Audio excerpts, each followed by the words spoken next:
외부에서 서울 수도권에서 많이 이제 주로 계시는 분들을 모셔서 여러분들 같이 학습했는데 사실 오늘은 이제 우리 내부에 계신 우리 국장님께서 특별히 강의를 하는 그런 시간인 것 같습니다. 아시죠? 붕당이 뭔지 혹시 아시죠? 붕당은 아시는 것 같아요. 지금과 같이 얘기하면 정치적인 정당 간의 큰 어떤 그 학문적으로 이렇게 서로 겨루는 과정을 붕당이라고 합니다. 좀 더 한 가지 더 첨언을 해서 말씀드리면 붕당의 중심이 대전입니다. 회덕의 이왕 송시열 선생이라고 해도 지나치자.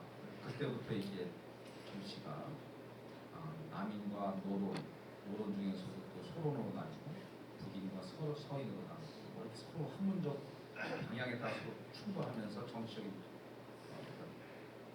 우리를 만들어서 아시는 것 같이 안동김 씨, 영미 씨하고 세도를 잡고 임금은 이시조선으로 계속 이어지지만 어느 정당을 정파해서 정권을 가져가냐에 따라서 다 상대편에게 사활을 일으키거나 사약을 내려서 또 유배를 보내서 정적을 제거하는 그런 과정에서 이루어지는 여러 가지 다양한 이야기들을 아마 우리 김갑동 국정에서 마무리를 해주는 그런 시간인 것 같습니다.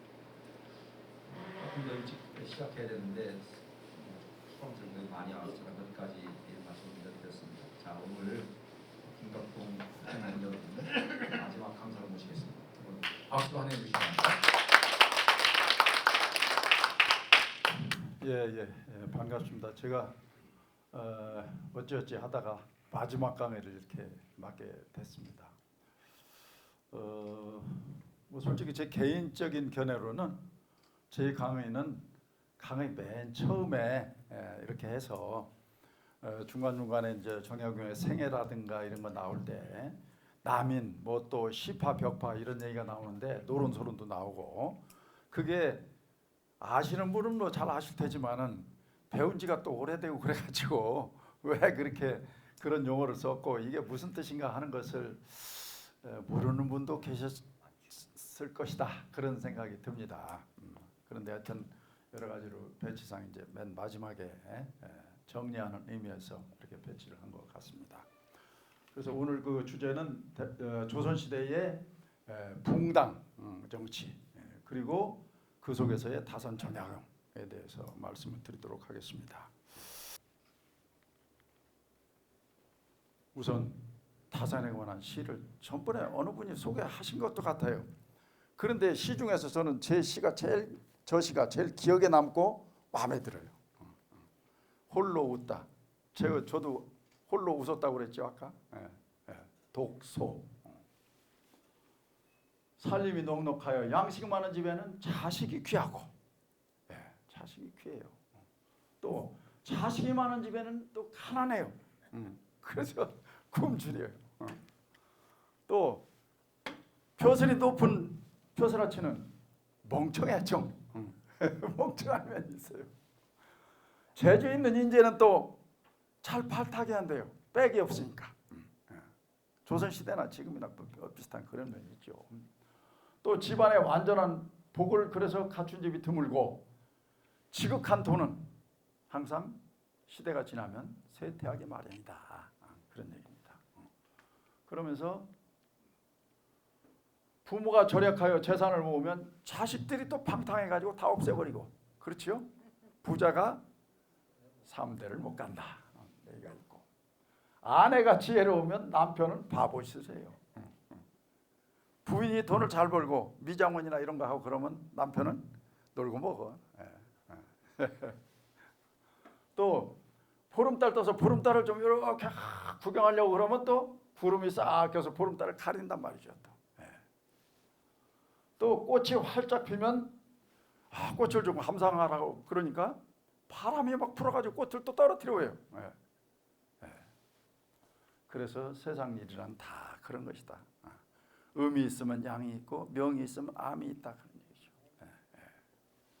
참 좋은 얘기입니다. 그래서 내가 여기 이렇게 귀양 왔지만은 너희들이 내 뜻을 알 거야. 어떻게 생각하면 난 내 운명을 잘 받아들여 가지고 내 운명을 오히려 조서를 통해서 개척했다. 그런 얘기죠. 아모르 파티죠. 아모르 파티. 아모르 파티가 무슨 파티 하는 건 줄 아는데 그게 아니죠. 예, 아모르 화티예요. 원래는 화티, FATI. 예. 아모르는 사랑, 사랑하다. 그것이 이탈리아어로 하면 아모레입니다. 아모레. 아모레. 화티는 페이트, 영어로 하면 운명을 사랑하라. 니체가 한 말이거든요. 니체가 한 말.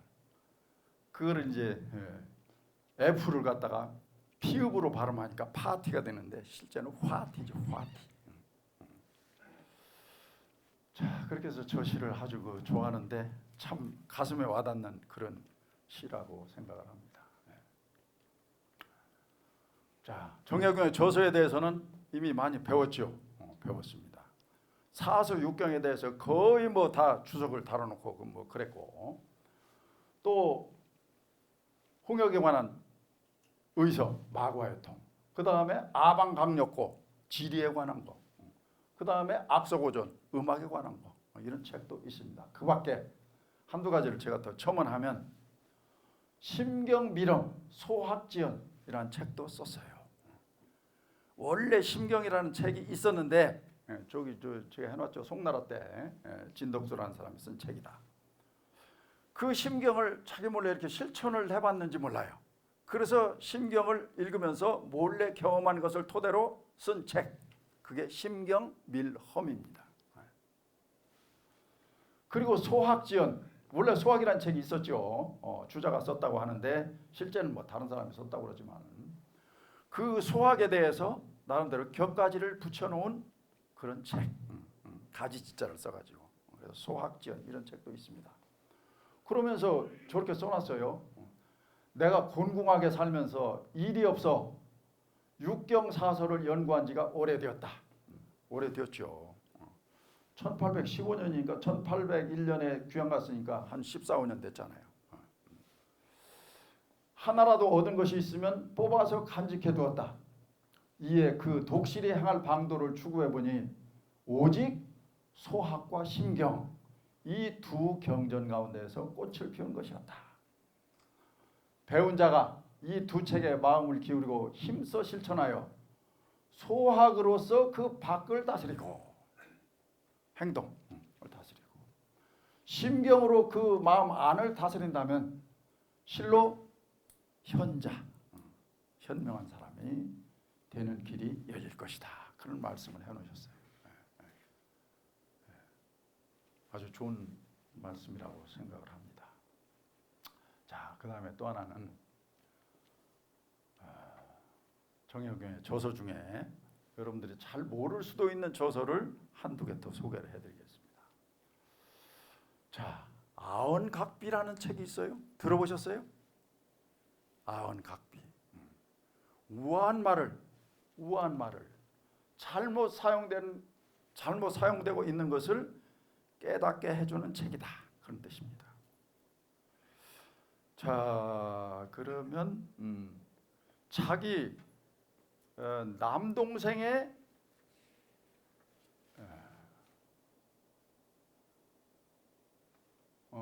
여동생, 자기 여동생의 남편을 뭐라고 그러나요?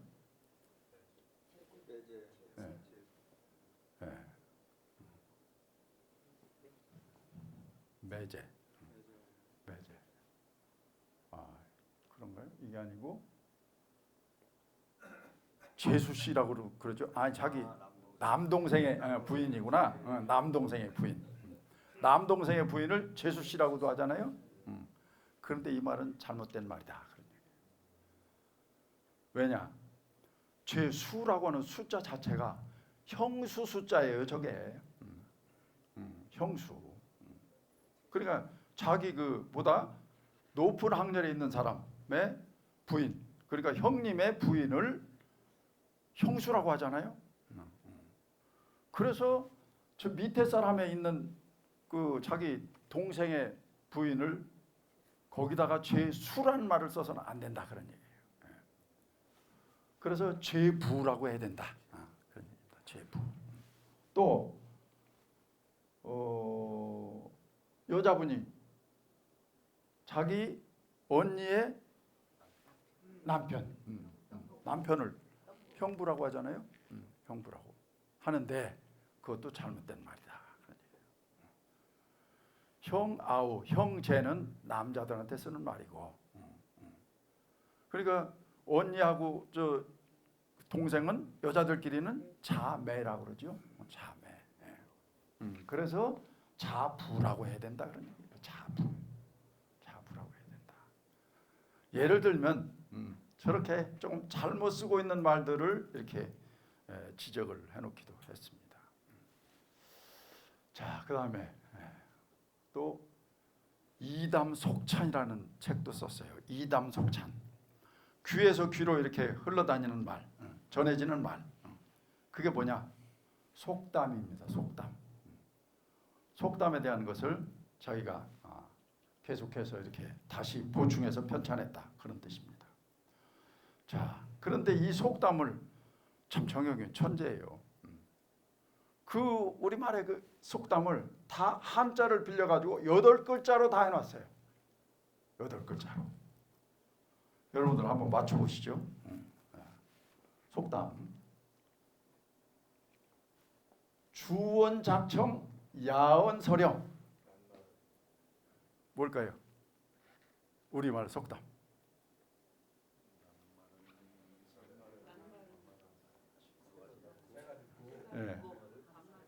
예.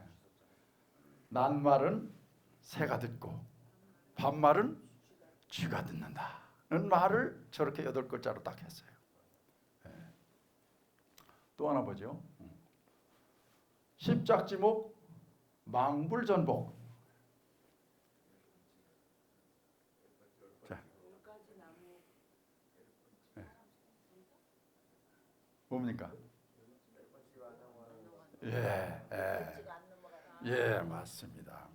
10번 찍어서 안 넘어가는 나무가 없다. 저걸 저렇게 8글자로 딱 해놨어요. 자, 또 보시죠. 절침불휴 종필저루.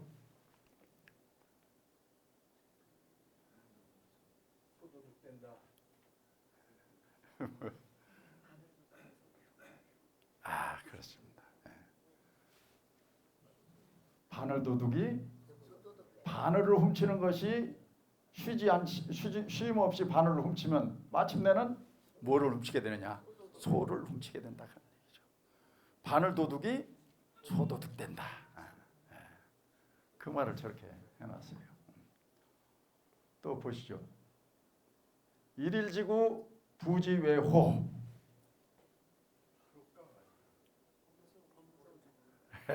예. 하루 강아지가 더 무서운 줄을 모른다. 그런 말이죠. 또 보시죠. 오지방비 윤기. 까마귀 날자 배 떨어진다. 또요. 앙천이타 독이면. 조금 어려울라나요?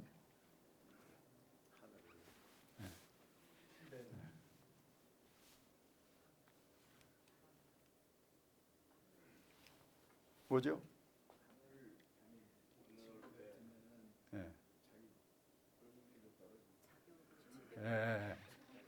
그렇죠. 아니죠. 그게 아니죠. 하늘을 보고 침을 탁 뱉으면 어디로 떨어져요? 자기 얼굴에 떨어진다고 말이죠. 뭐라 그러죠? 그렇죠. 제 얼굴에 침 뱉기. 그걸 저렇게 써놨어요. 또 보면 궁인지사 번역합의.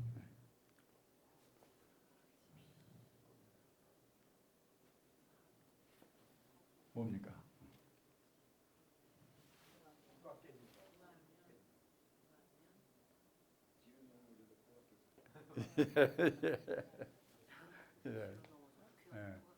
궁한 사람의 일은 엎어져도 역시 코가 깨진다. 그래 뒤로 자빠져도 코가 깨지죠. 예, 예. 그 속담이 있잖아요. 저걸 저렇게 또 표현을 했습니다. 하나를 더 볼까요? 이봉이구 동목교두.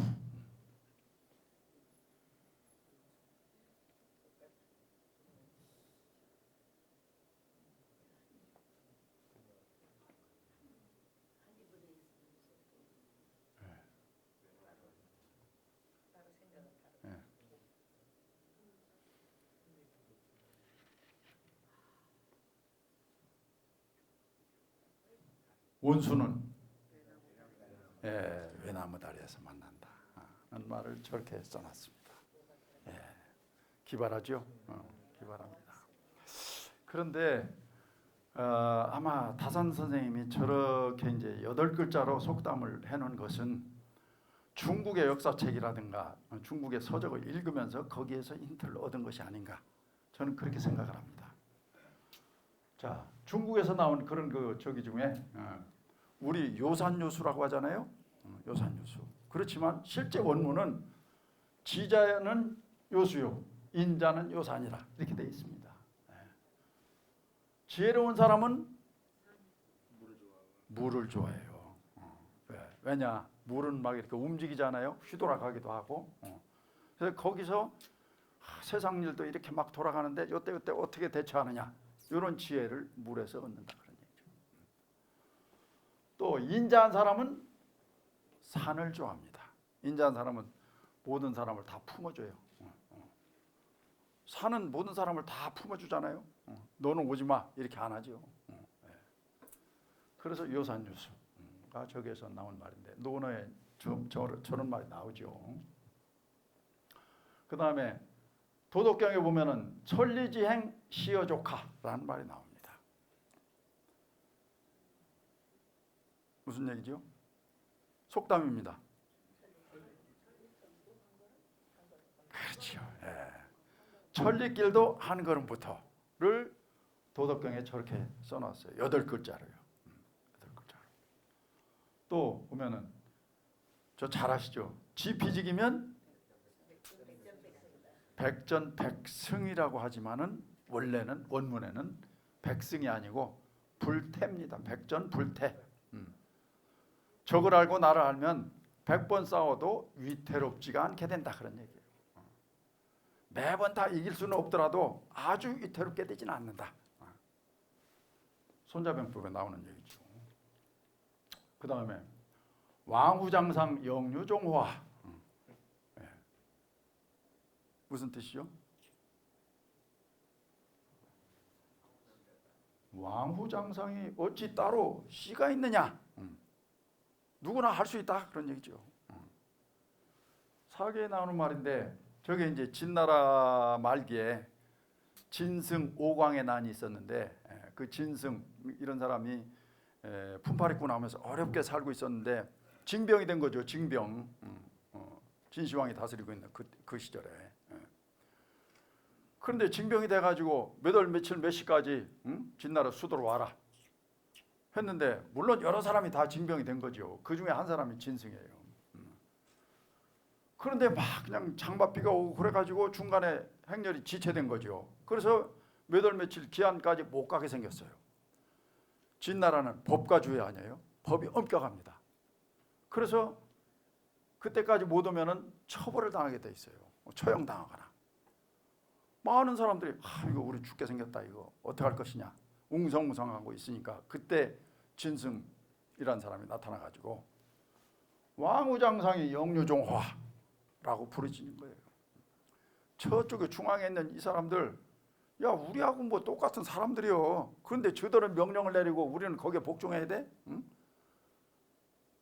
왕후장상이 어디 씨가 있느냐? 우리가 혁명을 해서 우리도 왕후장상 한번 해보자 이렇게 선동을 한 거죠. 그래서 이제 저런 말을 남겼어요. 요 말을 한국사에서도 누가 했습니다. 누가 했느냐? 노비 출신으로서 반란을 일으킨 사람이 있었어요. 최충원의 노비였는데 기억이 안 나시나요? 국사 시간에 만적의 난이라고 있었어요. 만적의 난. 최충원의 노비. 만적이 노비니까 반란을 일으키면서 저 얘기를 또 했어요. 저 얘기를 고려사 책에 나옵니다. 그 다음에 영위계구 무위우후라. 아까 제가 설명하면서 좀 비슷한 얘기를 한 적이 있죠. 무슨 뜻일까요? 저 영자는 편할 영자도 되지만 맨 문장 앞에 쓰이면 어찌 그런 뜻으로 써요. 그 어찌 어찌하여 닭대가리가 또는 차라리라는 말도 쓰입니다. 그래서 차라리 닭대가리가 될지언정 소꼬리는 되지 말자 그런 얘기죠. 맞는 얘기인가요? 맞아요. 소꼬리가 되는 것이 낫지 않을까요? 예. 농대를 나왔어도 서울대 나왔으면 서울대예요. 예.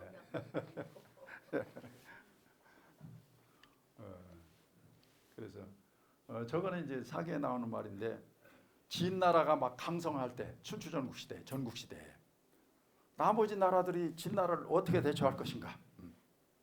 거기에서 합종 연행책이라는 게 나오는데 소진이라는 사람이 부르짖었던 말이에요. 야, 가서 진나라가 강성한 나라라고 거기 가서 빌붙어가지고 이렇게 하지 말고, 야, 우리끼리 합쳐가지고 우리 닭대가리 노릇하면서 우리끼리 합쳐서 대항하자, 진나라에. 그런 얘기를 하면서 저 얘기를 한 거죠. 자, 지금 미국이 패권을 가지고 휘두르고 있잖아요. 휘두르고 있어요. 저 미국에 대해서 어떻게 할 것이냐? 우리나라도 그게 문제입니다. 일본은 그래도 용꼬리가 낫다, 소꼬리가 낫다 그래서 그 일본의 다카이치인가요?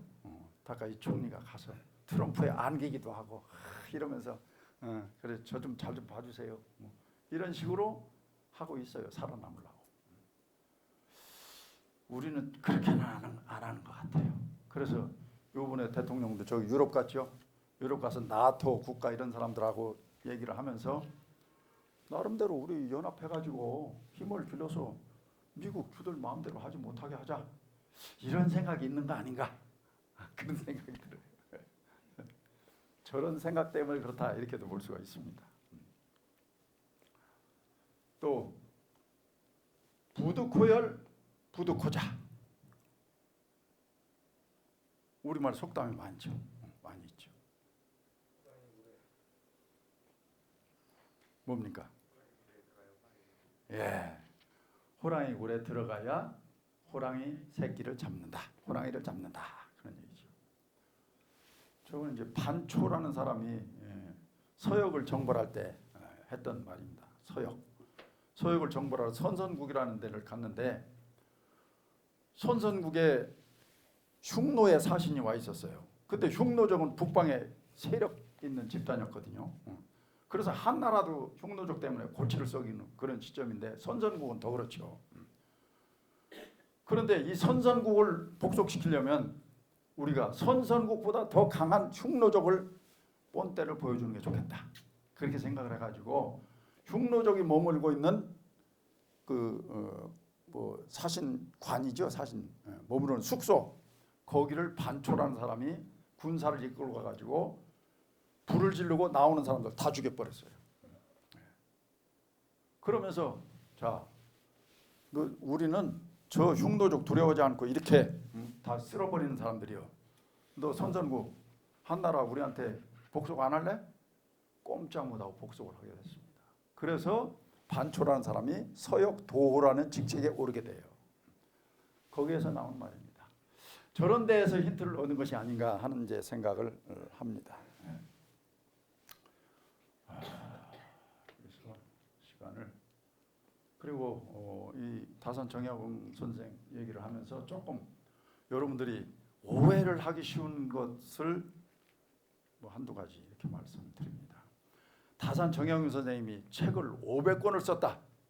이러니까 여러분들 잘못 생각하면은 지금 300페이지짜리, 400페이지짜리 이거를 500권을 썼다고 생각하실 분이 계세요. 예, 그런데 그거 아닙니다. 그게 아니에요. 권이라는 것은 종이 두루마리 하나거든요. 두루마리. 예. 그래서 그 두루마리 하나의 종이에다 문집을 발간할 때 목판을 찍어가지고 이렇게 하거든요. 그 두루마리 하나에다 찍을 수 있는 목판 숫자. 그게 지금으로 따지면 1권의 두루마리 하나에 몇 페이지 정도 나오느냐? 25페이지 전후가 나옵니다. 그러면 500권이라고 하면 25권이 25페이지니까 예. 예. 한 지금으로 따지면 한 30권 그 정도 썼다 이렇게 보면 됩니다. 25페이지면은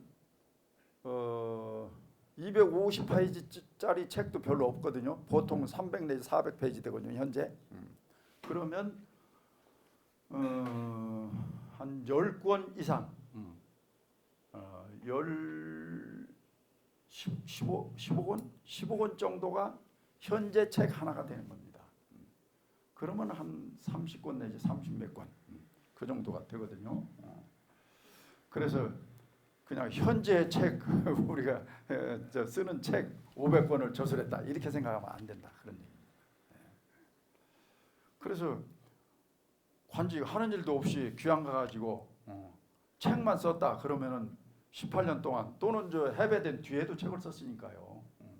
한 30년 동안 책을 썼다 그러면 1년에 한 권 정도 그 정도 썼으면 그냥 여러분들도 쓸 수 있는 그런 양입니다 사실은요. 그래서 너무 정약용 선생님은 신같이 떠받들 필요는 사실은 없다. 저는 그렇게 생각합니다. 활자도 크잖아요. 예, 활자도 또 커요. 맞아요. 예, 활자도 커요.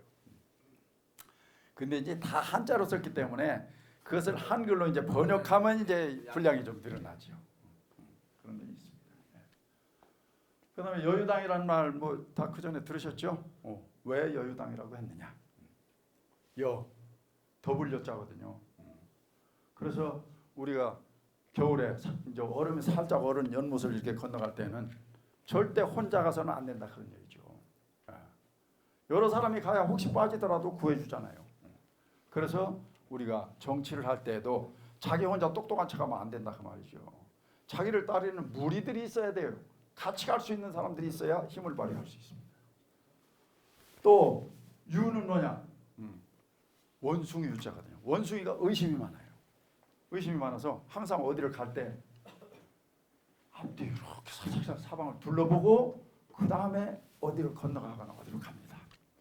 그러니까 정치할 때도 사방을 잘 둘러보면서 눈치를 봐가면서 해야지 독불장군처럼 혼자 가면 소위만 당하고 왕따만 당하죠. 그렇게 살아야 되겠다. 그렇게 생각을 하면서 마제 그 고향으로 돌아갔는데 아쉽게도 자기를 지지했던 정조가 돌아가시면서 결국은 귀양을 가게 되는 거죠.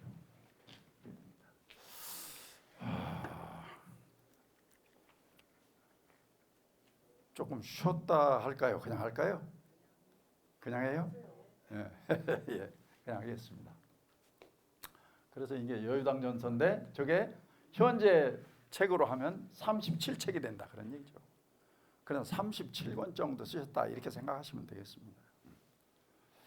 그 다음에 이제 붕당 정치로 들어가는데 여러분들 그때 다 저 고등학교 때 배우셨죠? 배우셨는데 기억이 잘 안 나실 거예요. 이게 이제 붕당을 하게 되는 사람들이 사실은 살인파에서 갈라져 나오거든요. 살인파. 이 살인파의 근원은 고려 말기에 절을 지켰던 정몽주 길제에서부터 시작이 됩니다. 정몽주 길제, 그 다음에 뭐 김일손, 또 뭐 김경필, 김종지 이런 사람을 통해서 조광조로 이어져 가지고 그게 이제 송시열, 뭐 송준기 이런 쪽으로 이제 쭉 이어지는데,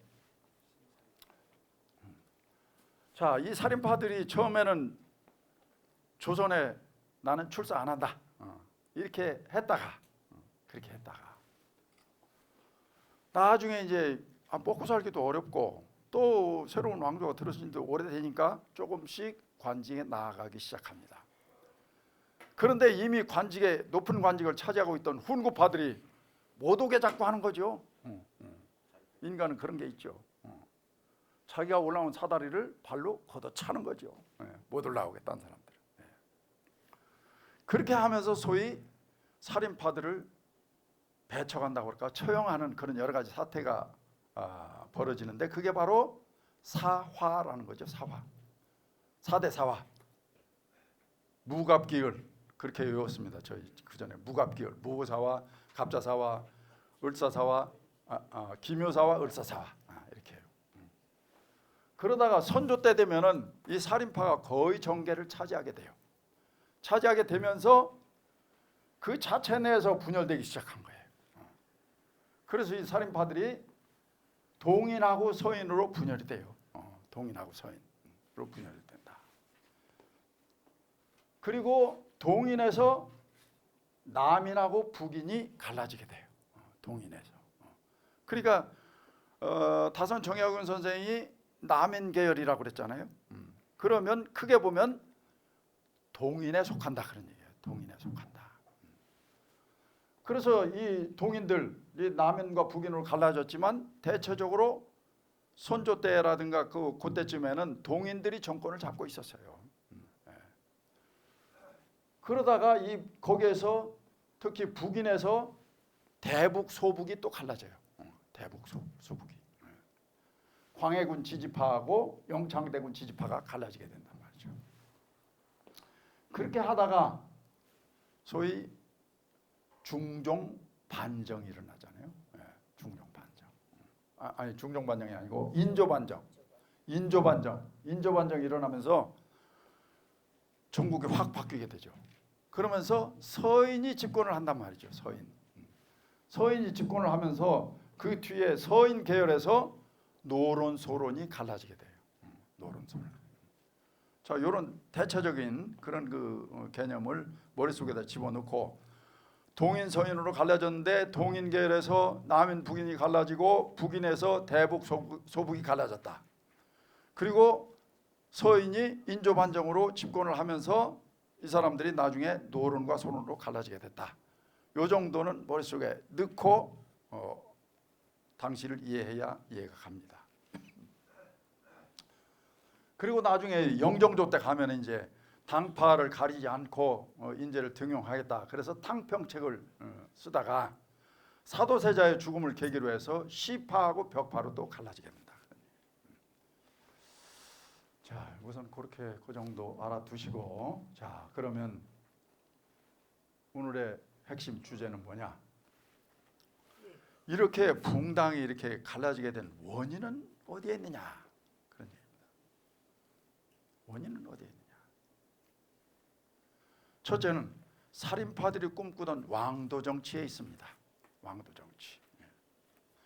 패도 정치가 아니고 임금은 왕도 정치를 해야 된다. 독재를 해서는 안 되고 신하들의 의견을 잘 들어가지고 정치를 해야 된다라는 기본적인 사상의 근거에 있다, 그런 얘기죠. 그래서 신하들이 이렇게 의견을 내면 대체적으로 그걸 들어줘야 된다, 그런 얘기예요. 그런데 신하들의 의견이 갈라지게 되면 그게 붕당이 되는 거다, 그 말이죠. 그 다음에 또 하나는 인사권이 너무 이조 전랑이라는 사람한테 집중돼 있었다는 거예요. 대체적으로 당시 그 조선시대의 그 경쟁 구도를 보면 삼정승이 있고, 그 다음에 각 육조 판서가 있어요. 장관들. 그게 이제 그 고위관직자들이죠. 그게 한 무리가 있고, 그 다음에 간쟁권을 가진 3사의 관원들이 있어요. 좀 비교적 젊은 사람들인데 3사 어디죠? 조선시대 3사? 사헌부, 사간원, 홍문관, 관리들이에요. 이게 한 그룹이 있어요. 이 사람들은 젊은 사람들이기 때문에 대쪽 같아요. 그래서 대신들이 잘못하면 막 그냥 가서 간쟁을 하고 상소를 하고 그런단 말이죠. 그리고 또 한 그룹이 이조의 인사권을 가진 무리들이에요. 여기에 실세가 바로 이조 전랑이라는 식책이에요.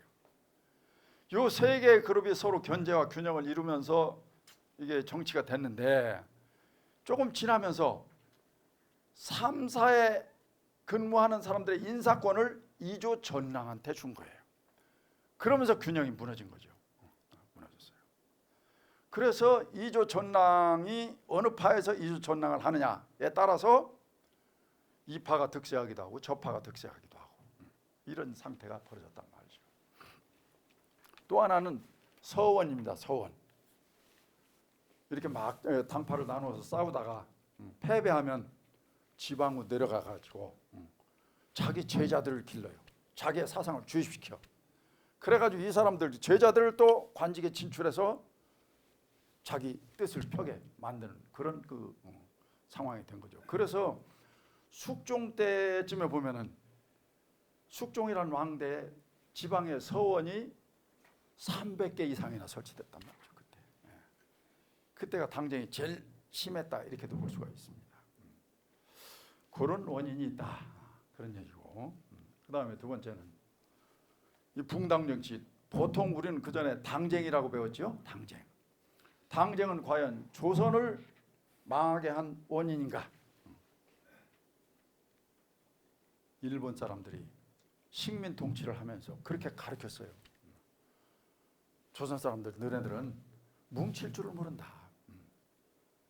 그래서 그냥 계속 싸우기만 하고 그래가지고 결국은 망국이 되어서 일본한테 먹힌 것이다. 너희들은 민족성이 모여놓기만 하면 싸운다 그런 얘기예요. 그래서 그것을 화합시켜주는 역할을 누가 해야 되는데 그 역할을 바로 일본인 우리가 하는 것이다. 그러니까 우리 말 잘 들어. 그렇게 교육을 시켰다 그런 거죠. 그래서 우리도 모르게 우리는 우리 한민족은 그냥 모이기만 하면 싸워. 국회의원들 왜 이렇게 싸우는 거야? 없어졌으면 좋겠어. 이런 생각을 갖는데 사실은 그게 아니다 그런 얘기예요. 자, 부부 생활을 하는데 부부싸움을 적당히 하는 게 좋습니까? 부부싸움이 하나도 없는 게 훌륭한 부부입니까?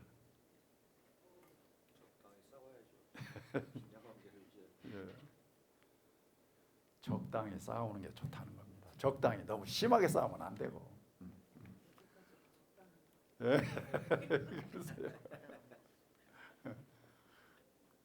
부부 싸움을 한 번도 안 하신 분이 있습니까?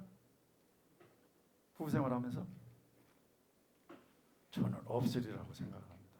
만약에 있다면 그거는 저는 두 가지 요인이라고 생각합니다.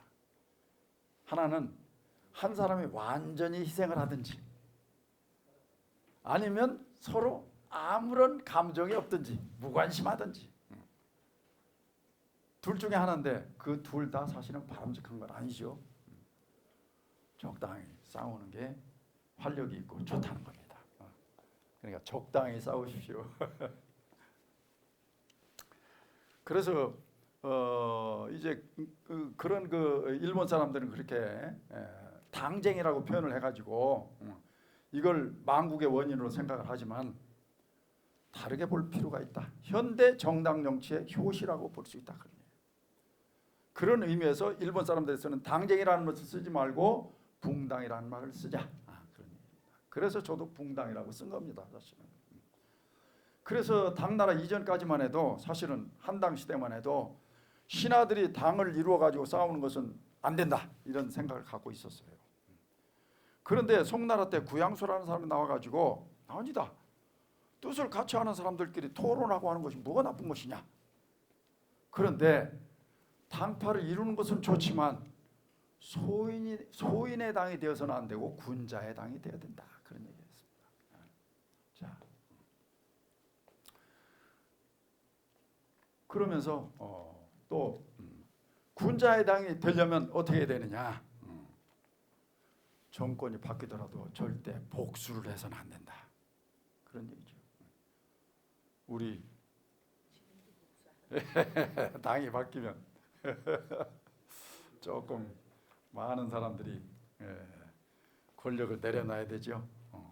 권력만 내려놓으면 괜찮은데 또 더 큰 시련을 당하는 경우도 있어요. 그런데 조선시대는 그걸 넘어서서 죽였단 말이죠. 정권이 바뀔 때마다 몇십 명씩 죽어 넘어갔어요. 그리고 그렇지 않으면 유해 보내고. 그런 게 없어야 된다. 그래서 복수보다는 용서와 화합을 해야 된다 그런 얘기입니다. 그래서 논어에도 나오잖아요. 자공이라는 사람이 공자한테 물었어요.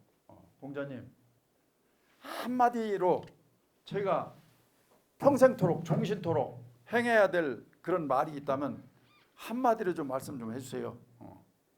그랬더니 공자님이 뭐라고 말씀하셨느냐. 그 한마디는 서라 이렇게 말씀해요. 용서할 서자. 그 말을 항상 머릿속에 새기고 그 평생을 살아라 그런 말씀을 하셨어요. 서란 뭡니까? 네. 기소불욕 물시여인이라 이렇게 얘기했어요. 자기가 하고자 아니하는 바를 남한테 하지 말라 그러죠. 저거를 좀 더 확대해서 가면 자기가 당하고 싶지 않은 것을 남한테 하지 말라 그러죠. 자, 남한테 욕 먹고 싶어요? 안 먹고 싶잖아요. 남한테 맞고 싶어요? 안 맞고 싶잖아요. 그러면 남한테도 욕하지 말고 때리지 말라 그런 얘기죠. 그게 바로 서다. 그렇게 풀이를 하셨습니다. 하여튼 그러면서 붕당을 하기는 하되 소인의 당이 되어서는 안 되고 군자의 당이 되어야 된다 그런 얘기입니다. 논어에 보면은 군자를 얘기하면서 군자하고 소인을 이렇게 대비하는 그런 귀절이 많이 나옵니다. 많이 나와요. 그 중에 몇 가지를 보면은 공자님께서 말씀하시기를 군자는 화해구동을 하는데 소인은 어떻게 하느냐. 그 반대말을 한번 가로에 넣어보시죠. 군자는 화해구동한다. 화합은 하되 부안해동하지 않는다. 그런데 소인들은 어떻게 하느냐. 네? 조 글자를 이렇게 잘 조합을 하면은 소인은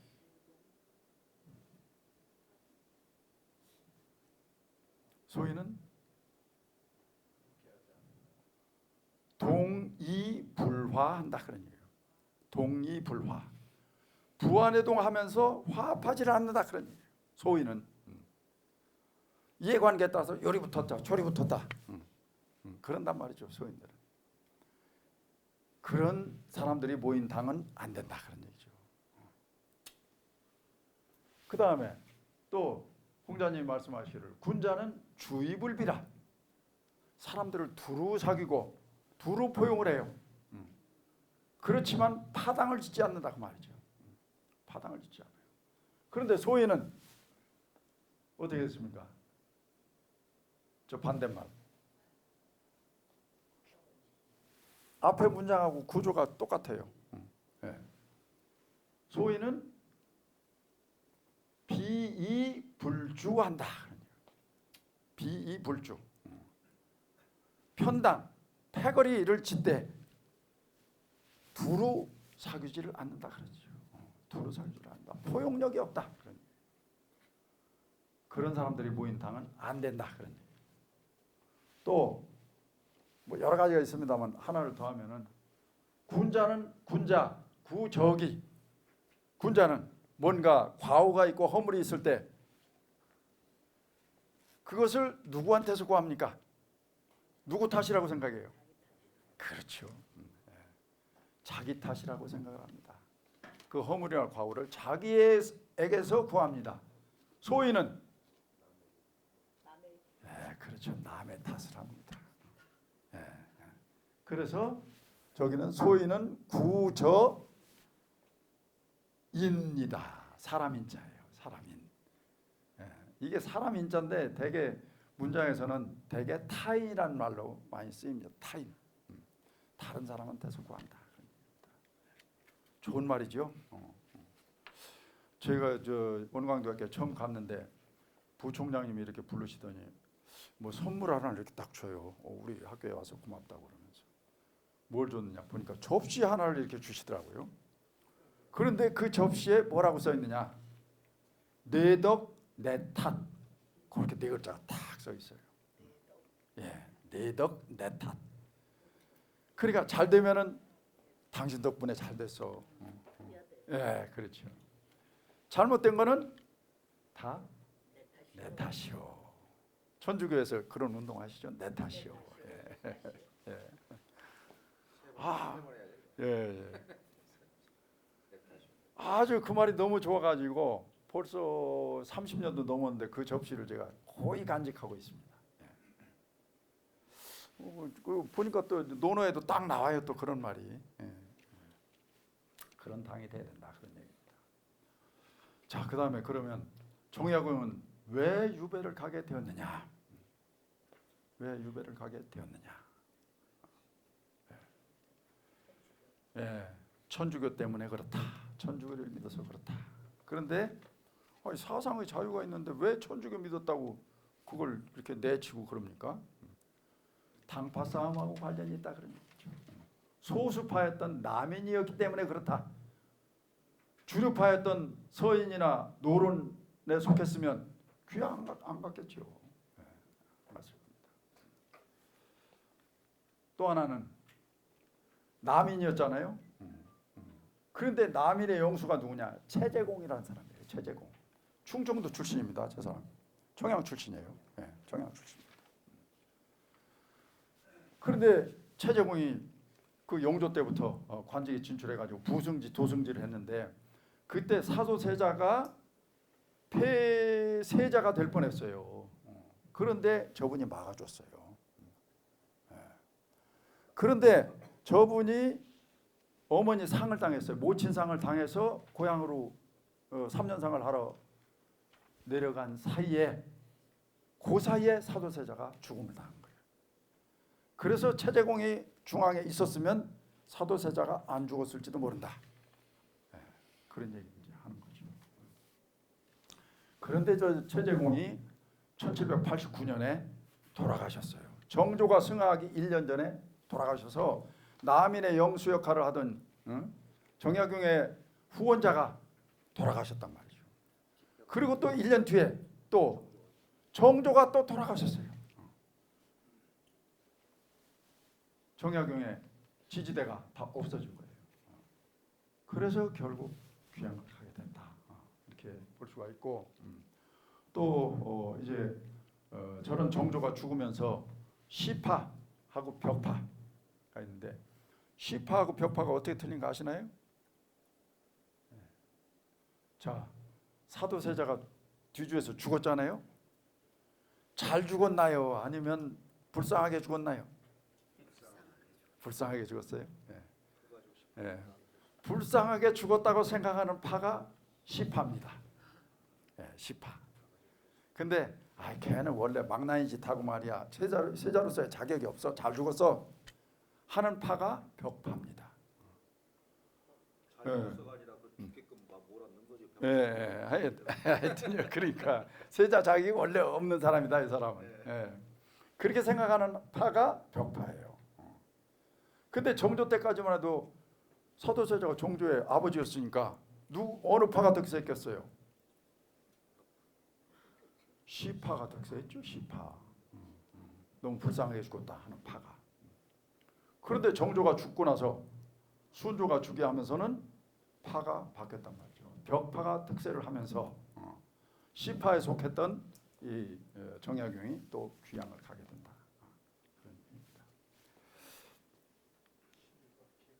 자, 그러면 왜 보통 사람들은 귀향 갔다가 한 2, 3년 만에 돌아오는 경우도 많고 그런데 그 18년 동안이나 귀향을 가 있었을까?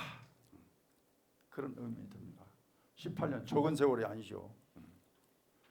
그것은 바로 서용보라는 사람과의 악연 때문에 그렇다. 그렇습니다. 서용보. 서용보가 누구냐? 당시에 경기도 관찰사였어요. 관찰사. 관찰사였는데 정약용이 암행어사가 돼가지고 이 사람의 비리를 보고한 거예요. 왕한테. 그래서 관찰사에서 파직당하거든요. 파직당합니다. 그때 정약용의 관직은 육품이에요. 육품. 경기도 관찰사는 2품입니다. 지금으로 따지면 6급 공무원이 2급을 갖다가 내친 거예요. 그러니 서영보가 얼마나 기분이 나쁘겠어요. 그래서 정약용 선생이 귀향간 뒤에 조정에서 한 2, 3년 뒤에 정약용 다시 부릅시다 이런 논의가 있었는데 당시 다시 정계에 복귀했던 서영보가 반대를 한 거예요. 반대를 했습니다.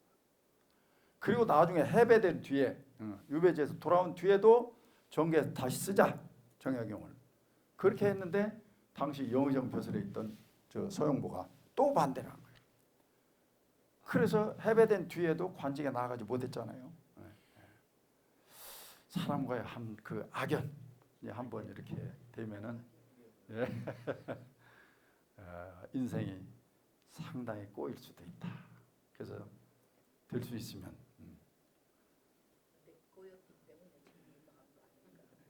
또 뭐 그럴 수도 있죠. 그렇게 생각하면. 그러니까 책을 저렇게 썼지. 그러니까 나중에는 정약용 선생도 받아들인 것 같아요. 그 자기 운명을. 자,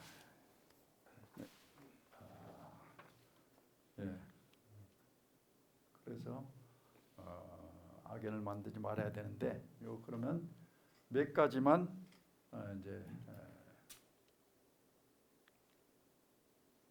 자 퀴즈를 하나 내겠습니다.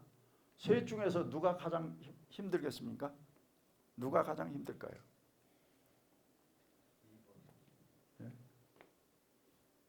2번이요? 1번. 네? 1번에 아까 끌고 1번. 부산에 옷도 다 떨어지고 있고 남 3번이요? 돌이 거기 선반에 걸려 있으니까. 네. 1번이 1번이요? 왜요? 앞에서 노인 양반지 늙기도 했고 연결이 돼 있죠. 또 밥도 잘 못 먹은 것 같고 바짝 말랐고 예. 저 지렛대가 연결돼 가지고 예. 앞에 아무것도 없잖아요. 예. 가만히 있잖아요. 예. 그걸 앞에서 같이 해야 되니까. 그렇지. 뒤에 있는 사람도 살도 좀 씩씩해 보이네 젊은 사람. 근데 사실은 정답은 없습니다. 왜냐? 변수가 있어요. 변수가. 예. 자, 잘 보시면은 잘 보시면은 요 친구는 지금 이 돌을 들기 위해서는 위로 드는 게 아니고 그렇죠. 아래로 당겨야 돼요. 아래로 당겨야 됩니다. 요 사람은 위로 들어야 돼요. 위로 들어야 됩니다. 자, 그래서 3번과 2번이 하나는 잡아당기고 하나는 위로 들고 그러면 이 사람은 그냥 어깨만 대고 있어도 돼요. 그렇죠? 예, 그렇습니다. 그런데 이 사람은 죽으라고 들고 있는데 이 사람이 그냥 당기지를 않으면은 이 사람은 상당히 어깨가 아파요. 고통을 느낍니다. 그래서 요 두 사람이 힘을 합쳐서 하나는 당기고 하나는 저 위로 올리고 그렇게 하면은 저 할아버지도 거의 그냥 힘이 안 들어요. 자, 저것은 이 사람은 일반 백성이죠. 힘없는 백성들, 어린 백성. 요 두 사람 옷도 잘 입었잖아요. 예를 들면 동인, 요게 서인, 아니면 노론, 소론. 그래서 동인과 서인이 힘을 합쳐서 힘을 다해서 백성들을 위해서 힘을 쓰면 백성들은 편안해진다 그 말이에요. 편안해진다. 지금도 민주당, 국민의힘이 서로 협조해가지고 백성들을 위해서 좋은 정책을 펴고 그러면은 우리 백성들이 좋아지죠. 좋고 잘 살아집니다. 그런데 한쪽에서 꾀를 부리거나 똥똥한 짓을 하거나 그러면 저 힘없는 백성들이 힘들게 된다 그런 얘기죠. 둘 다 그냥 딴짓을 하고 그러면 더 힘들어지는 거죠. 더 힘들어진다. 그런 것을 상징적으로 보여주는 그런 퀴즈가 아닐까 생각이 듭니다. 자, 그러면서 이제 사실은 많이 남아 있어요. 여기가 이제 왜 동인과 서인이 갈라졌느냐, 또 뭐 남인과 북인은 또 왜 갈라졌느냐, 아니, 그런 문제가 다 있는데 시간이 거의 다 됐죠 벌써? 됐어요. 그래서 한 가지만 제가 말씀을 드리고 끝낼까 합니다. 이게 뭐냐면은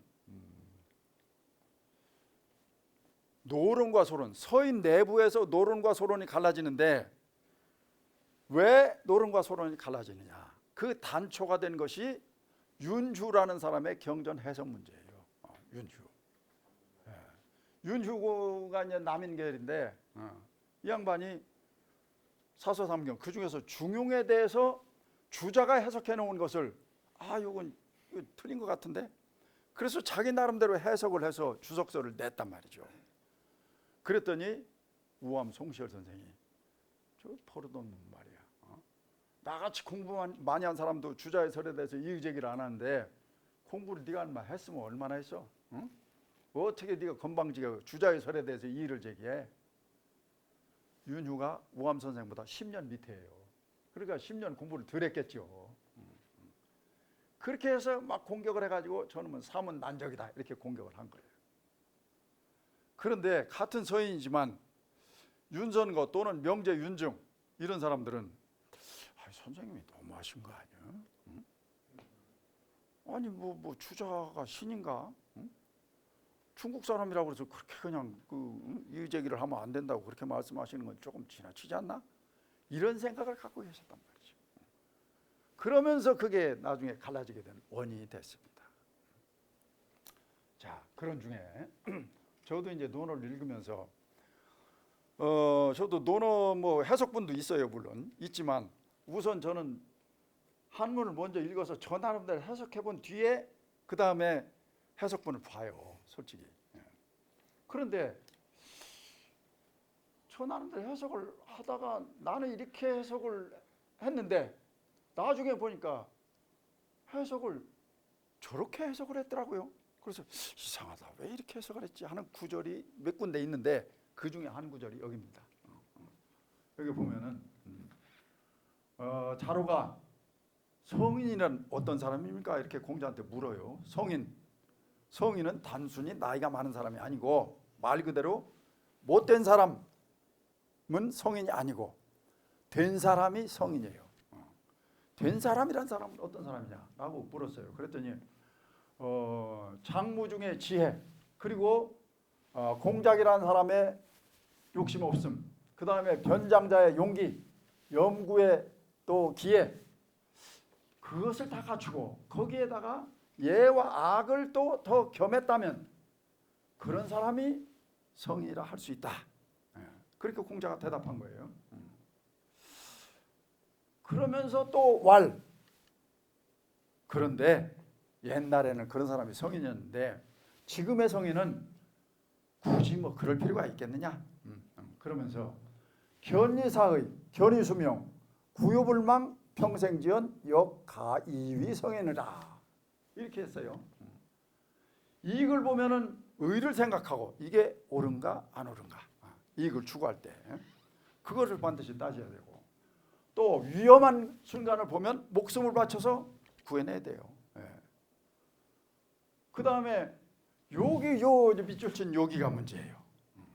저는 오랫동안 온 중요한 약속이나 중요한 말을 잊지 않는 것,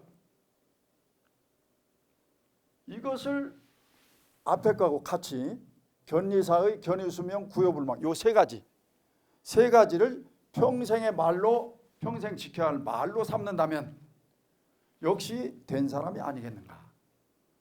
저는 그렇게 해석본을 안 봤을 때는 그렇게 해석을 했어요. 그런데 이 해석본을 이렇게 보니까 제가 이제 논어 두꺼운 걸 갖고 있어요. 옛날 주석을 다루는 걸 거의 이제 거기에 했는데, 주자 이전엔 사람들이 한 주석을 고주라고 하거든요. 옛날 주. 그 다음에 주자가 한 해석, 그리고 다산이 한 해석, 이런 게 다 이제 나와 있어요. 옛날 주자 이전 사람들이 한 해석을 보면 이익을 보면 의리를 생각하고 위태로울 때는 목숨을 바치고 여기까지는 거의 일치해요.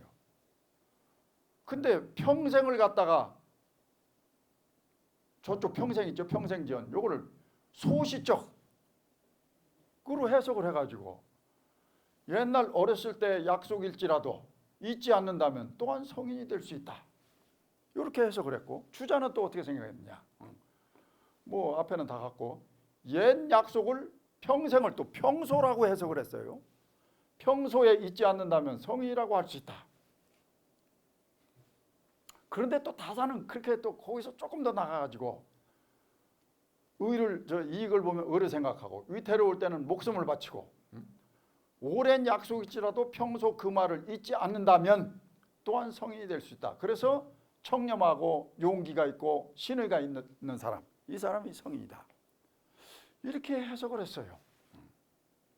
물론 뜻은 뭐 대동소이하다고도 볼 수 있는데 한문 구조상 저게 저는 안 맞는다고 생각을 하는 거예요. 그래서 저는 이걸 보면 의를 생각하고 견리사의예요. 그게 또 견의수명, 위태로운 것을 보면 목숨을 바치고 용기, 오래된 중요한 일 또는 약속을 잊지 않는 것, 요 세 가지 이것을 평생 지켜야 할 말로 생각한다면 역시 가히 성인이라 할 수 있다. 저는 그렇게 해석하고 싶어요. 네, 그래요? 평생지연이라는 말은 저건 명사하고 명상 사이에 지자가 들어가면 뭐뭐의라는 그 소유격으로 쓰이거든요. 근데 저거를 왜 평생지연을 하나의 규절로 해석을 안 하고 저렇게 이상하게 해석을 했는지 잘 이해가 안 가더라고요. 예. 그 되게 한문이 저렇게 늑자 6자로 이렇게 끊어지거든요. 되게. 자, 저걸 제가 저렇게 해석을 해놨다면 여러분들은 어떻게 생각할 것이냐?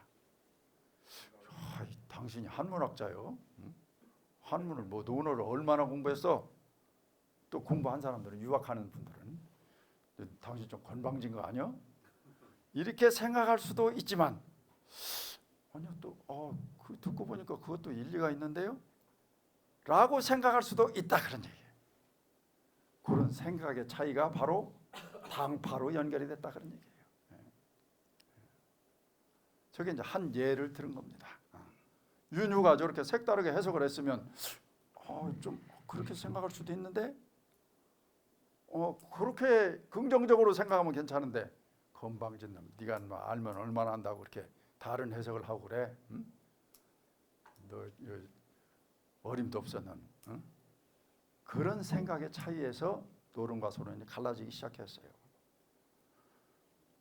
저거 말고도 여러 가지 면에서 이제 갈라진 원인이 있는데 예를 들면 당시 명나라하고 청나라가 명나라가 멸망하고 청나라가 쓸 때쯤이에요. 그런데 명나라가 조선에 대해서 은혜를 많이 베풀었어요. 무슨 은혜를?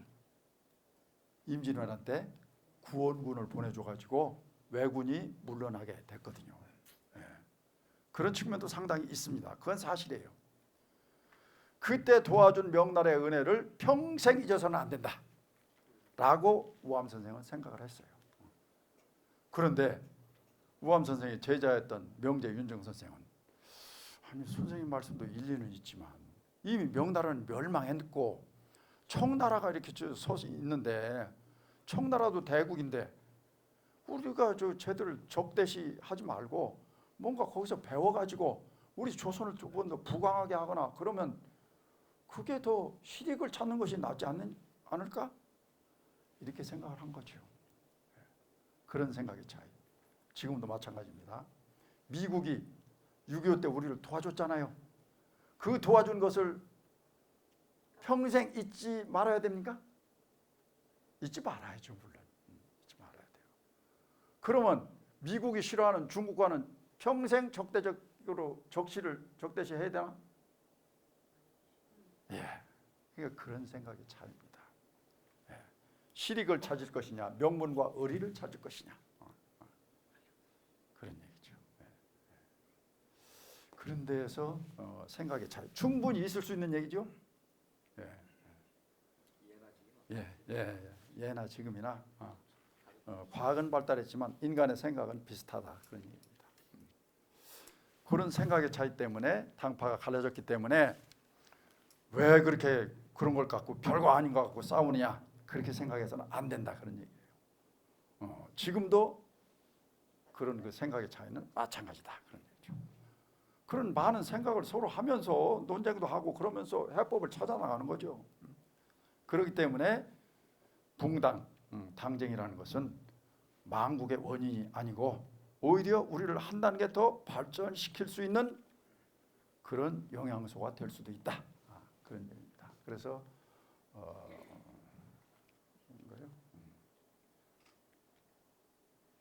이건 저기고 마지막으로 제가 결론 부분을 저 문제도 있는데 이거 하나만 더 볼까요? 그래서 영조가 탕평책을 쓰면서 저런 음식을 즐겨 먹었다는 거죠. 탕평채라는 것을 즐겨 먹었다는 겁니다. 탕평채. 예. 미나리가 들어가요. 파란 거. 이게 파란색은 동쪽을 가리키거든요. 음양모형에서. 그래서 동인을 가리키고 청포묵 하얀 색깔이죠. 저건 서백호거든요. 서인 서쪽의 백호 그거를 가리키고 고기는 빨간 그 고기라서 빨간색이라 그래서 남쪽을 가리킵니다. 남인을 가리켜요. 그리고 김은 흑색으로서 저기 북쪽 북인을 가리켜요. 그래서 동서남북을 다 포함하고 그 다음에 마지막으로 임금은 황색이거든요. 황색 저기는 저게 계란인가요? 계란 또는 당근을 넣어가지고 그걸 다 섞어서 만든 요리가 탕평채입니다. 지금도 탕평채 있죠. 지금도 있죠. 그래서 저걸 먹으면서 탕평책을 썼다 하는 그런 얘기인데 효과도 있었지만 조금 또 부작용도 있었다 그런 얘기입니다. 자, 그래서 요것만 하나만 더 할까요? 그래서 나하고 틀리다고 그래서 나하고 다른 생각을 갖고 있다고 그래서 너는 틀렸어 하면 안 된다 그런 얘기죠. 좁아요. 서로 야 너는 틀렸어 이게 어째 저 육자냐 구자지. 저 사람은 이게 육자지 어째 구자냐 너는 틀렸어. 틀린 건가요?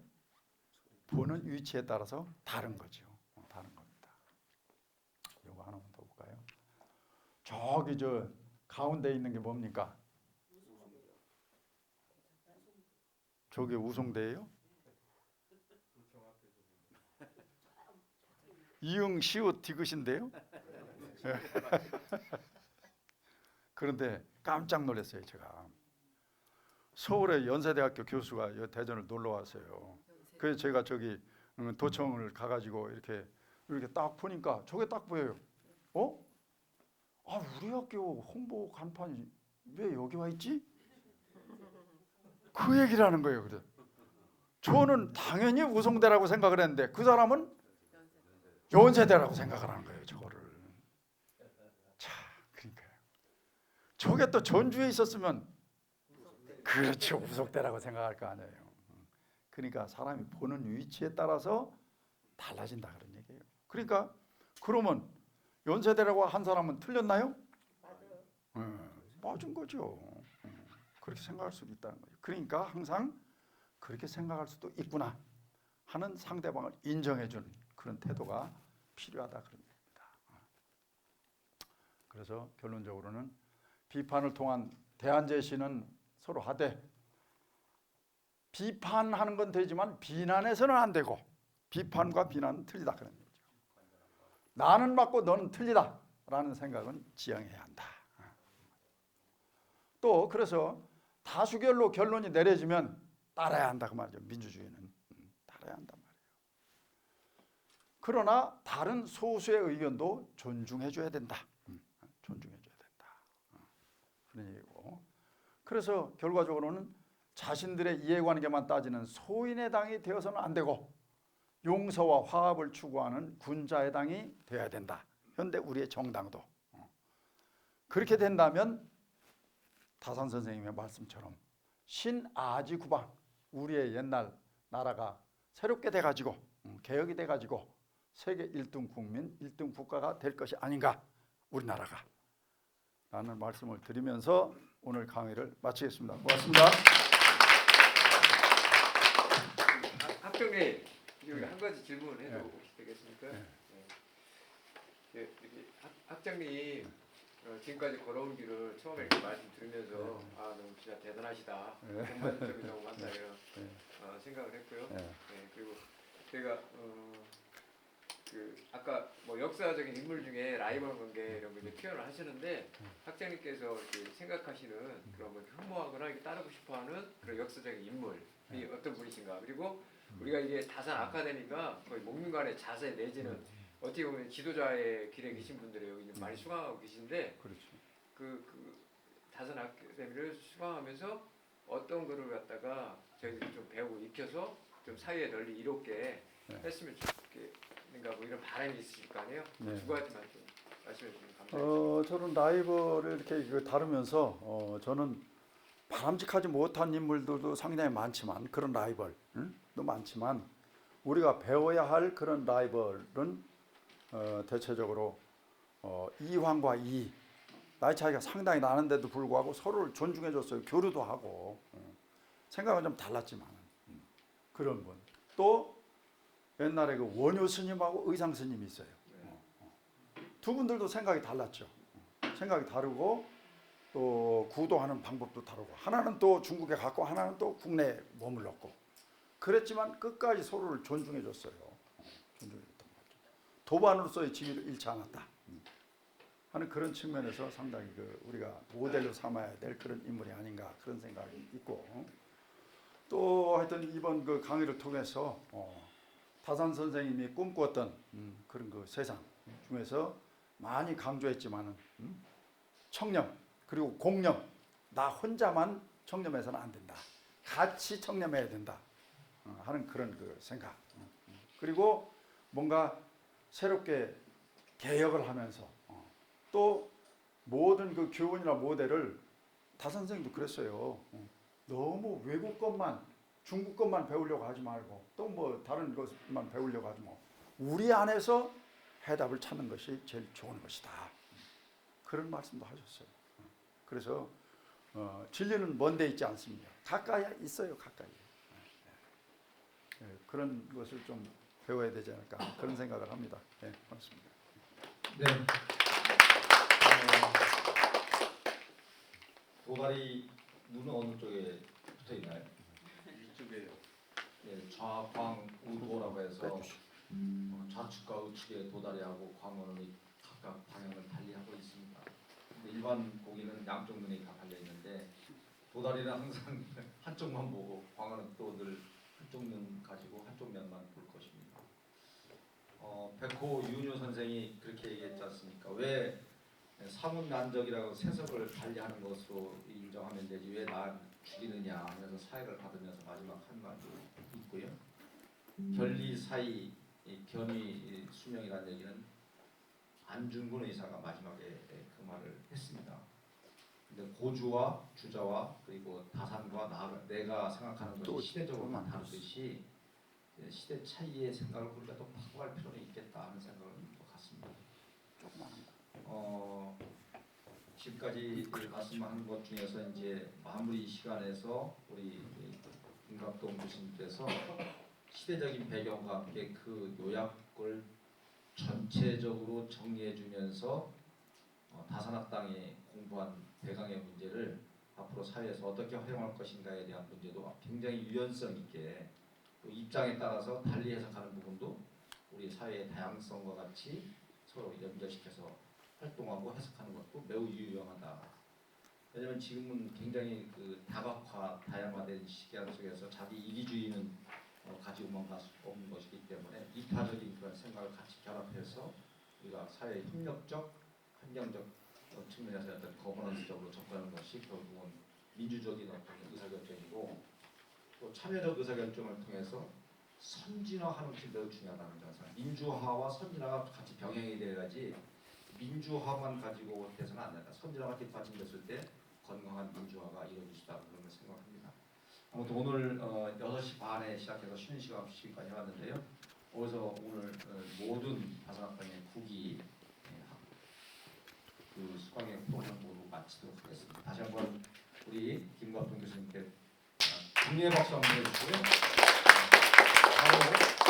저는 여기 대전 토백이라면 토백이죠. 원래는 충청남도였지만 대덕군이었지만 지금은 대전시로 이제 됐죠. 그래서 대전광역시 동구 산내동 거기 출신입니다. 산내 초등학교를 나왔는데 우리 초등학교 동창 두 분이 여기 와 계십니다. 그리고 이제 중학교는 이제 대전에서 사실은 보문중학교를 나왔고 대전고등학교를 나오고 이제 공주사범대학을 나왔는데 제가 이렇게 어디 가서 이렇게 강의를 하면서 소개를 하다 보니까 어떤 분이 그런 말씀을 하셔요. 죄송한 말씀이지만 대전고등학교에서 공주사범대학 갔으면 공부를 썩 잘한 건 아니시잖아요. 그렇게 그런 말씀을 하셔요. 그래서 하여튼 조금 제가 기분이 조금 그래요. 그전에는 그냥 혼자 웃고 말았는데 사실은 사실대로 좀 얘기를 해야 되겠다 하는 생각도 좀 있습니다. 제가 공주사범대학을 가게 된 것은 두 가지 이유 때문에 그랬거든요. 하나는 저희 집이 다른 분들도 뭐 옛날 어려웠겠지만 사실 엄청나게 가난했어요. 가난해서 저희 아버님이 어렸을 때는 이제 뭐 남의 집 품팔이도 하고 머슴도 살고 그러다가 돈을 좀 벌어야 되겠다. 그래서 일제 시대에 징용을 하셨어요. 징용을 가서 제가 문서를 찾아보니까 42년도에 가가지고 45년도 11월 달에 오셨더라고요. 해방 이후 한 3개월 후에. 그렇게 오셔서 거기서 돈을 조금 벌었대요. 뭐 봉급도 주고 그래서 벌어서 45년도 11월 달에 부산에 도착해서 이제 이제 고향에 왔구나. 그래서 국밥 한 그릇을 먹으면서 옆에다 보따리를 놨는데 어떤 놈이 보따리를 들고 와버린 거예요. 그래서 빈털터리로 오셨어요. 빈털터리로. 그리고 거기서 얻은 거는 뭐냐? 병만 얻어갖고 오셨어요. 특히 이제 위장병을 얻었어요. 제때 못 먹고 또 그러니까. 그래서 그렇게 여기 와서도 고생하고 그러시다가 저 고등학교 1학년 때 돌아가셨어요. 51세로 돌아가셨어요. 가뜩이나 가난한 데다가 또 아버지마저 또 돌아가시니까 엄청나게 가난했어요. 그래서 저희 큰형님은 초등학교도 못 나오고 저희 이제 누님은 공부는 잘했지만 겨우 초등학교 나와가지고 그 이제 우리 동생들 가르치기 위해서 저쪽 풍안방직 공장도 다니고 또 나중에는 교령버스 차장을 하면서 그렇게 해서 저희 형님을 가르쳤어요. 형님이 다행히 대전상고 들어가가지고 은행을 들어가면서 제가 대학을 가게 된 거예요, 사실은. 그래서 뭐 대학도 사립대학은 꿈도 못 꿨어요, 등록금 때문에. 그래서 이제 서울대학을 가야 되는데 문제는 이제 제가 솔직히 대전고등학교에서 이과 문과 갈라지는데 이과가 420명 7반이에요. 거기서 20등 내지 30등 했습니다. 그래서 아시는 분은 아시겠지만은 대전고등학교에서 서울대학을 몇 명씩 가느냐? 1년에 60~70명은 보통 갑니다. 그러면 제가 그냥 공대나 이공대를 갔으면은 아마 아주 좋은 데는 못 갔다 하더라도 그냥 그런 데로 중간 이하는 갔을 거예요. 근데 제가 도저히 이공대는 취미가 안 맞더라고. 그래서 전 문과로 가겠습니다. 그랬더니 그때만 해도 문과가 카트라인이 높았어요. 이공대보다. 그러니까 너 문과 가면 떨어진다. 그러니까 공대를 가라. 공대나 뭐 이과나 이런 데를. 못 갑니다. 그렇게 고집을 부려가지고 그러면 이제 우리 집 가난하고 그러니까 선생하에서 서울사대를 가겠습니다. 그랬더니 또 떨어지면 어떡할 거냐. 너네 집 가난한 거 다 아는데 재수할 거냐? 재수도 못 하잖아. 그래서 이제 할 수 없이 이제 연구대는 생각도 못하고 공주사대로 방향을 돌렸어요. 돌렸는데 본고사를 봤거든요. 그때는 본고사를 보는데 다른 애들은 다 서울대 연구대를 써가지고 그리 가는데 저는 지방에 남으니까 기분이 좀 안 좋더라고요. 그래서 거기서 하룻밤 잤는데 선배들이 이제 또 응원한다고 와가지고 막걸리를 마시면서 너들 중에 혹시 막걸리 마실 줄 아는 사람 와서 한잔 해라. 제가 기분도 그렇고 그래 가서 막걸리를 우동 그릇으로 2그릇을 먹고 그 다음 날 시험을 봤어요. 하여튼 그런데도 불구하고 뭐 운이 좋아서 그랬는지 하여튼 학과 수석은 물론이고 전체 차석을 했어요. 2등을 갔어요. 그래서 이제 선배들이나 동료들이 너는 그때 막걸리만 안 마셨으면 수석하는 건데 그런 얘기를 들으면서 일종의 지방에서는 뱀 대가리 역할을 한 거죠. 그런데 이렇게 지내면서 보니까 역시 사람은 어디로 보내야 돼요? 서울로 가야 되겠더라고요. 방학 때 와서 애들하고 얘기를 해보면 스케일이 달라요. 그래서 혹시 내가 대학원을 가게 되면 서울로 가야 되겠다. 그래서 이제 대학 졸업하고 전 ROTC를 했어요. 그래서 군대 이제 졸업하고 가가지고 제대하면서 그냥 서울대는 뭐 조금 자신이 없었고 솔직히 연고대 중에서는 사학과는 하여튼 고대가 더 좋았어요. 그래가지고 평가가. 그래서 시험을 봤는데 군대에서 뭐 저 공부를 했으면 얼마나 했겠어요.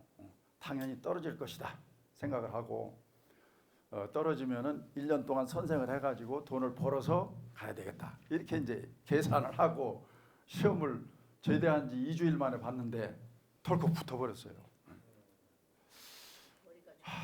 이제 등록금이 문제예요. 이거 등록금을 이거 어떻게 하지? 생각하다가 그때는 무슨 용기로 그랬는지 저 대전 역전에 가면 에펠제과라고 있었어요. 에펠제과. 거기를 찾아갔어요. 전향자씨를 찾아갔어. 가서 좀 등록 좀 빌려달라. 내가 반드시 갚겠다. 그러기 위해서 찾아갔더니 오늘 안 오셨다. 일주일에 한 번이나 그렇게 오신다는 거예요. 며칠 뒤에 오시니까 그때 올라오라고. 그래서 탕을 치고 어떻게 할까 생각을 하다가 결국 형님한테 얘기를 했죠. 그랬더니 형님이 첫 등록금은 내가 대주겠다. 그 다음부터는 네가 알아서 해라. 그래서 첫 등록금을 대줘가지고 거기를 갔어요. 가가지고 물론 가서는 뭐 여기저기 알바도 하고 또 장학금도 받고 그렇게 해서 다니게 됐습니다. 다녀서 박사과정까지 들어가가지고 진짜 그때는 제가 선택하는 길이기 때문에 또 가난한 사람이 여기까지 왔으니까 공부는 진짜 열심히 했습니다. 솔직히 석박사과정 다니면서 B학점은 맞아본 적이 없어요. 다 A 플러스 한 평점이 한 4.3 정도 됐을 겁니다. 그리고 박사과정 들어가서 박사를 인문계는 보통 한 빨라야 8년 보통 10년 걸리는데 5년 만에 박사 받았어요. 아닙니다. 뭐 그런 건 아니고 하여튼 그렇게 해서 고려대학교에서 석박사를 하게 됐습니다. 자 그리고 나서는 이제 박사 받자마자 원광대학교로 갔었어요. 사실은 원광대학교 거기서 직장을 잡아가지고 한 8년 동안 근무하다가 여기 제 고향이 대전 동구 아니에요? 동구에 학교가 대학교가 있습니다. 대전대학교. 대전대학교에서 역사학과가 없었는데 창설이 됐어요. 그래서 창설 멤버로 오게 됐습니다. 그래서 거기서 한 24, 5년간 근무하다가 퇴직을 했는데 퇴직한 지 한 5년 가까이 이제 됐습니다.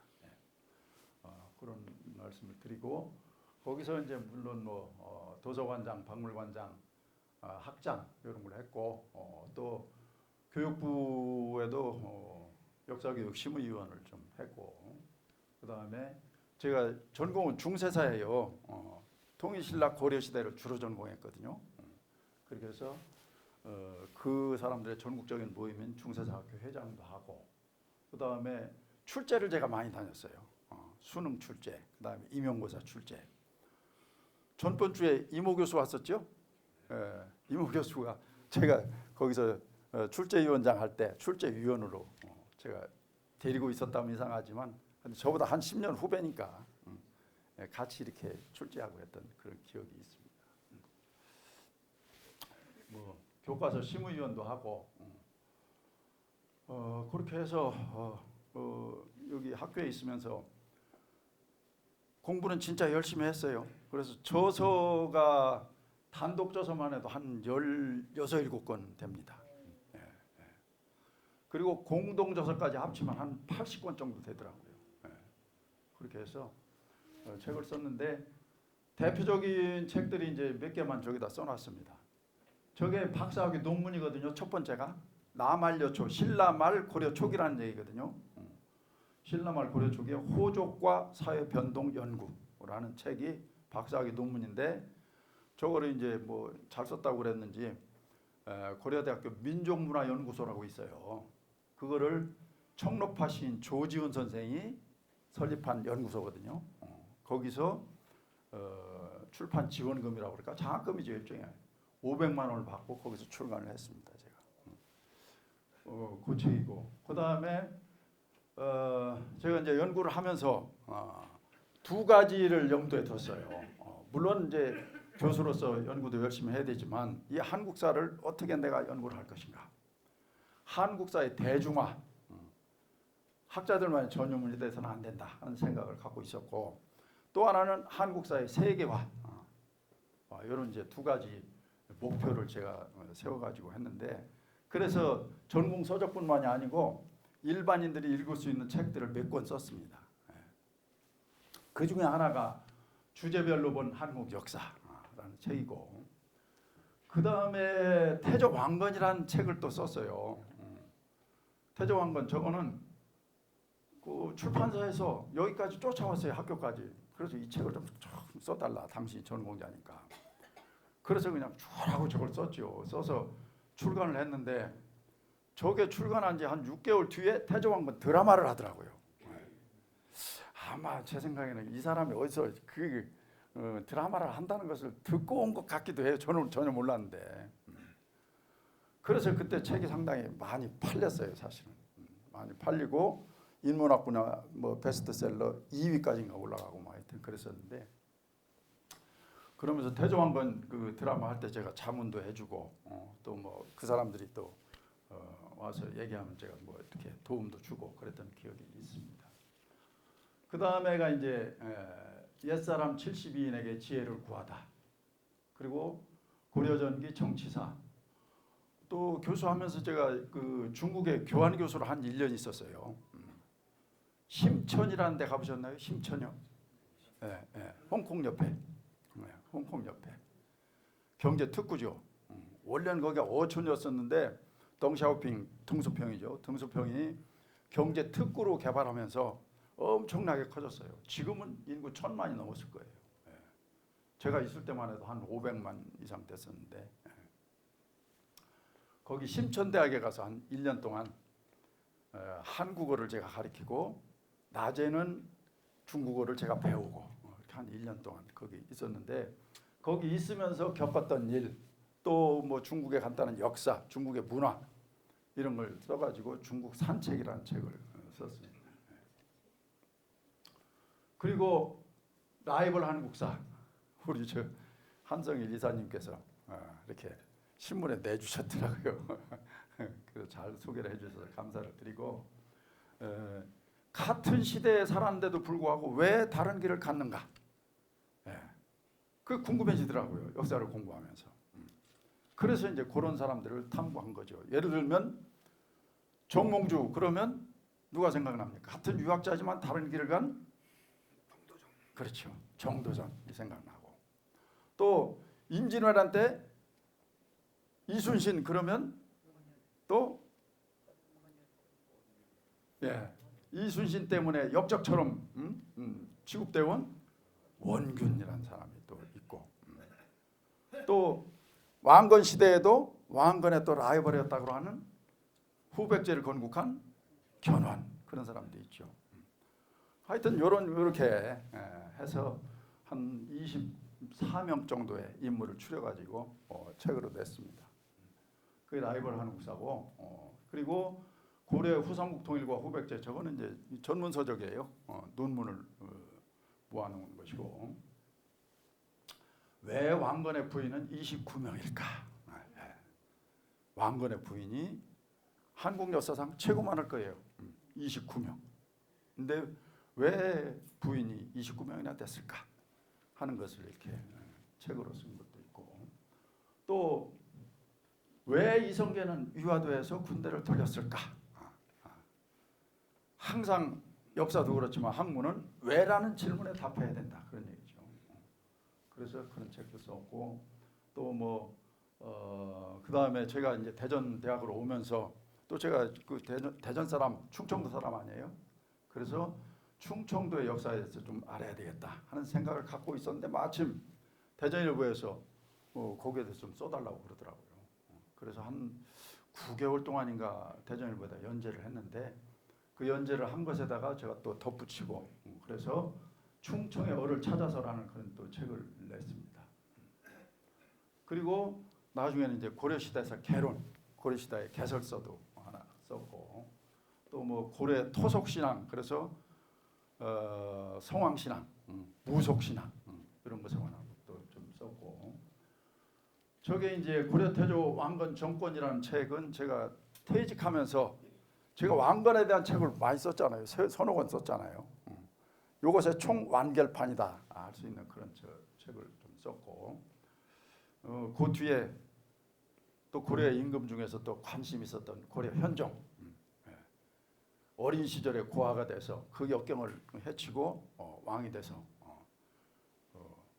고려의 중흥지주 중임금이다라는 칭호를 들었던 현종에 대해서 썼고 사실은 이제 시간이 더 있었으면 제가 고려 공민왕에 대해서 좀 한 권을 쓰고 싶었는데 마무리를 못했습니다.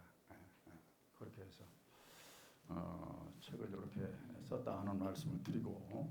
근데 왕건의 부인이 29명이라는 예. 역사에도 그 자세한 내용은 안 나올 텐데 어떻게 쓰셨어요? 추론도 하고 또 조금 이제 그 후비전에 좀 나와요. 나옵니다. 다는 안 나오는데 하여튼 한 사실적이면서도 조금 가상됐어요. 그렇죠. 그런 것들 추측도 좀 하고. 옛사람 72인에게 예. 지혜를 구하는 예. 거예요. 예. 그냥 그런데 뭐 대표적으로 한 사람이라도 말씀해 주세요.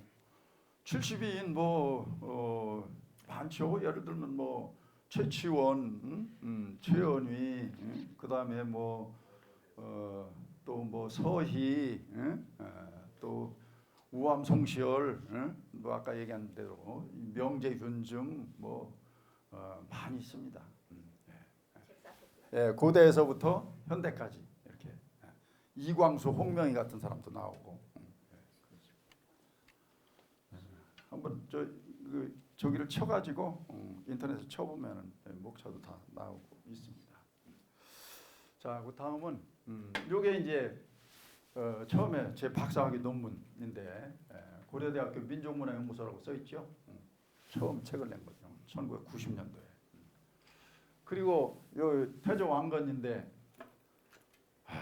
사실은 저 책에 대해서 좀 상당히 제가 잊지 못할 추억이라고 그럴까요? 안 좋은 기억이 있습니다. 저거를 책을 써달라고 부탁할 때는 이 사람이 학교까지 찾아와 가지고 선인세를 100만 원을 딱 주면서 써달라고 그랬어요. 그래서 써줬는데 사진을 찍고 어쩌고 하더니 신문에는 많이 내줬어요. 동아일보, 조선일보 다 이제 거의 다 났는데 책 표지에다 제 얼굴을 갖다 딱 넣어놨어요. 저 허락도 받지 않고. 그리고 나서 아이고 좀 쑥스럽기도 하고 그래서 왜 이걸 넣냐 그랬더니 그래도 얼굴을 이렇게 홍보해야 되지 않습니까? 이렇게 하면서 그냥 넘어갔는데 나중에 인세를 안 주는 거예요. 인세를. 그래서 나중에 제가 찾아가서 왜 인세를 안 주느냐 그랬더니 그 양반 하는 소리가 참 가관이에요. 교수님이 명예만 있으면 돼. 제가 홍보를 많이 해줬지 않습니까? 예. 뭐 이렇게 돈에 대해서 신경을 쓰십니까? 그러고 있어요. 아, 그래가지고 참, 대학 교수들이 소송은 잘 안 하잖아요. 그걸 노려가지고 그렇게 인세를 다 떼먹는 거야. 그래서 제가 맥주를 마시다가 맥주를 얼굴에다 확 뿌리고서는 그랬더니 얼굴 탁 맞고 이제 됐죠? 이걸로 퉁치자가 말해요. 야, 참 하여튼 그런 아픈 기억이 사실은 있습니다. 최소한 1,000만 원, 2,000만 원 인세가 있었을 텐데 못 받았습니다. 그래서 저게 이제 인물로 만난 라이벌 한국사. 우리 한성일 저 이사님께서 중도일보에다 저걸 내주셨더라고요. 저 책이고 그다음에 충청의 어를 찾아서 라는 그런 그 책도 있고 그리고 저게 이제 마지막 고려 태조 왕건 정권 연구라는 그 퇴직할 무렵에 쓴 책이고 이게 사실은 그 고등학교 때 우등상까지는 탔습니다. 그러니까 아주 못한 건 아니죠. 그 다음에 제가 여기 대전을 연구하면서 특히 이제 동구 산성도 좀 같이 연구를 했고 또 저쪽 서구에 망이망소의 봉기라는 게 있었거든요. 명학소민의 봉기. 서구 문화원에서 제가 의뢰를 받아가지고 그 책을 냈어요. 문화원 총서로. 내가지고 그것을 바탕으로 해서 봉기 기념탑도 세웠고 또 저것을 주제로 해서 연극도 했어요. 명학소의 북소리라는 그 연극도 하고 또 봉기 기념탑을 세웠는데 어디에 있느냐 그게 저기 남선공원에 있습니다. 남선공원. 남선공원에 있는데 남선공원에서 이렇게 쭉 보다 보면은 명학소민의 봉기가 뭔가 하는 것을 이렇게 명패로 대충 줄거리를 써놓은 귀절이 있어요. 고기를 잘 이렇게 읽다 보면은 맨 끝에 제 이름이 나옵니다. 그래서 그런저런 그 대전에 대한 뭐 책도 쓰고 또 그런 기초 작업도 하고 그래서 그것을 인정받아 가지고 여몽철 시장님이 시장하실 때 대전시 문화상을 탔습니다. 문화상을 타고 그리고 이제 저게 21년도 그때 뭐 퇴직하기 1년 전인가 2년 전이죠. 그때 교육부 장관, 교육부총리 유은혜 씨가 그때 유은혜인가? 아 맞아요 유은혜. 유은혜 씨 표창장을 탄 그런 기억이 있습니다.